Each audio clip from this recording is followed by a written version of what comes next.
Social justice ideologues are to stupid what Cubans are to fine cigars. They simply have no rivals. They are so stupid, in fact, that we do not yet have a word in the English language that can adequately describe their lack of intelligence. And they have proven it once again, this time at Princeton University, where the HR department has banned the word man and are directing all employees to refrain from using it, and from using the word woman, too. That semi-load of absolutely drooling stupidity is coming up next on An Ear for Men.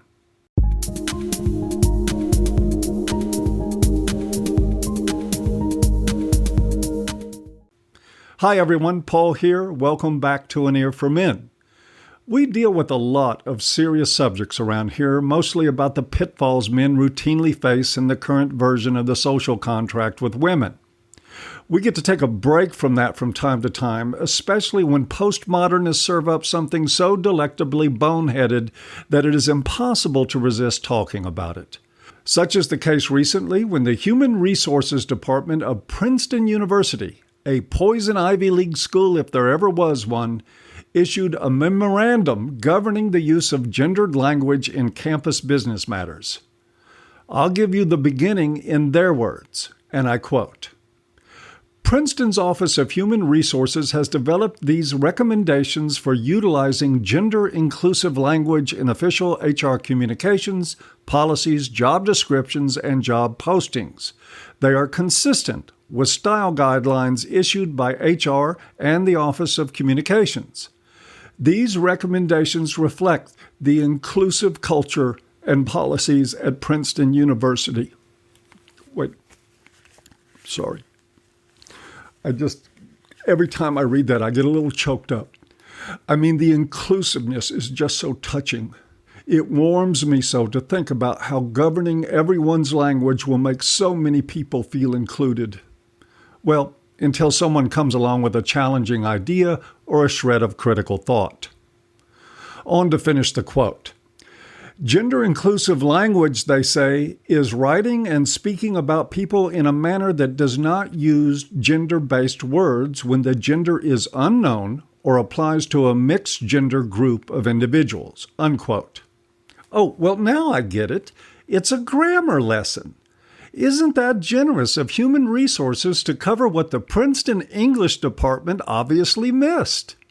So if you don't know the sex of the person, then don't commit to a he or she.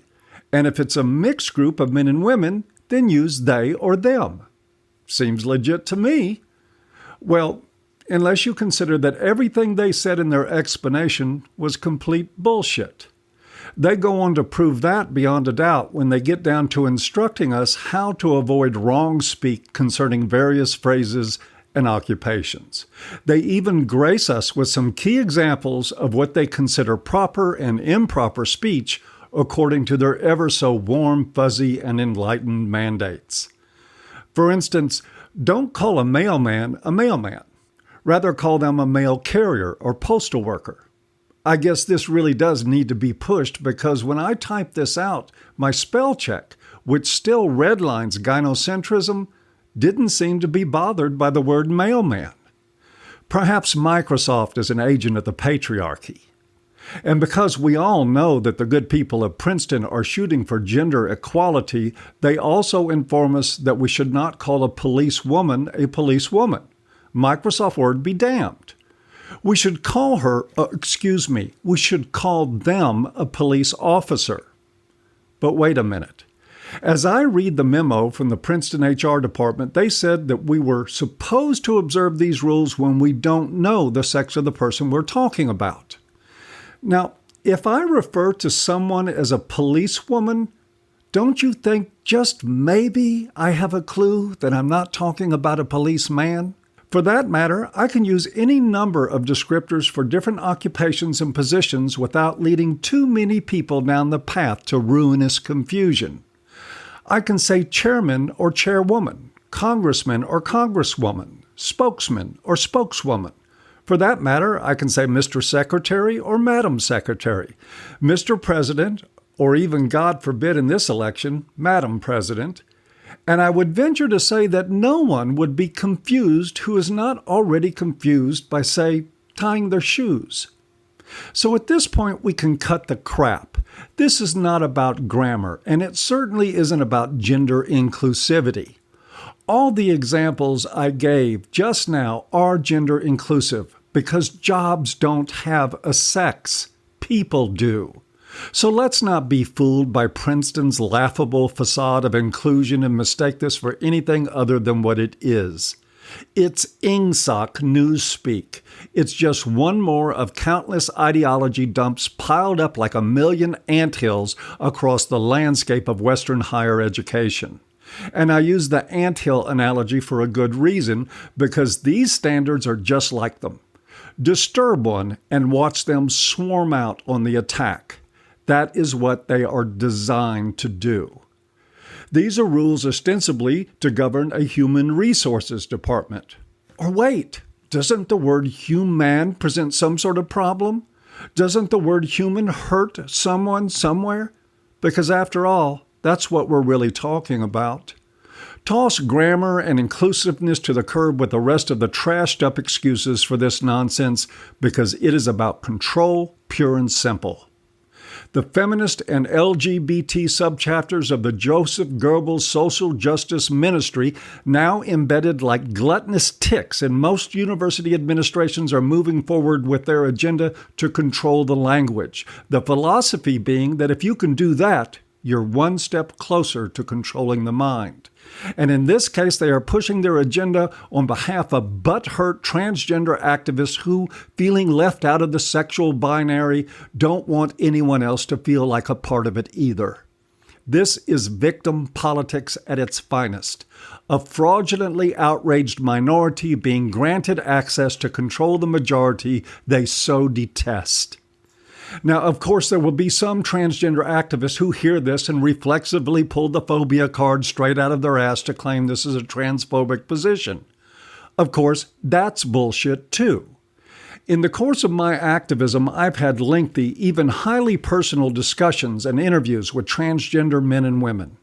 I have learned from them and have been enriched by hearing their experiences on both sides of the sexual fence.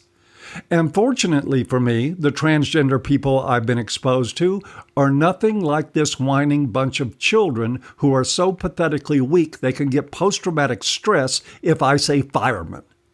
In the course of doing this talk, I find myself feeling some pity for the transgender people I know, which I can assure you they don't need or want. Still, it's pretty sad that the only organized efforts to promote understanding of these people is conducted by a horde of man-hating lesbian idiots. And that is what most of this boils down to. Even the voice of gay men has been drowned out of the equation. Does anyone really think that gay men have a problem being called men? For fuck's sake, LGBT doesn't even mean lesbian, gay, bisexual, and transgender anymore. It means lesbian, gay, bashing Trotskyites. The only gay men taking part of any of this nonsense have been so conditioned to hate their own masculinity that they will gladly be walked like trained poodles for any bovine, mustached female wearing Doc Martens. And they want the rest of us to be walked on the same fucking leash. One way of responding to that, and the one I encourage strongly, is to dispense with all this gender nonsense altogether. For a couple of decades now, feminists have been telling us that the sexes are social constructs, that male and female don't even exist outside our fabrication of them as roles. Thus all the droning about gender and the umpteen thousand variations of it they imagine exists. As usual, they have it ass backwards. Gender is the social construct, not sex. It is an erroneous idea put forward like a modern-day flat earth pushed by people who would be miserable whiners no matter what their role in life. Better to ward off this nonsense by sticking to the science. There are two sexes, male and female. It is written in the chromosomes of every human being. You can argue all day about whether it is useful to alter nomenclature to identify professional positions or other forms of identification, but what you can't argue with any more than two brain cells to rub together is that male and female only exist in our social imagination. And if you're hurt by that reality, you need a psychiatrist, not an ideology-addled human resource department in a now lame excuse for an institution of higher education. And that is it for another Talk from an Ear for Men. As always, I hope you've enjoyed, and especially if you haven't, and see you next time.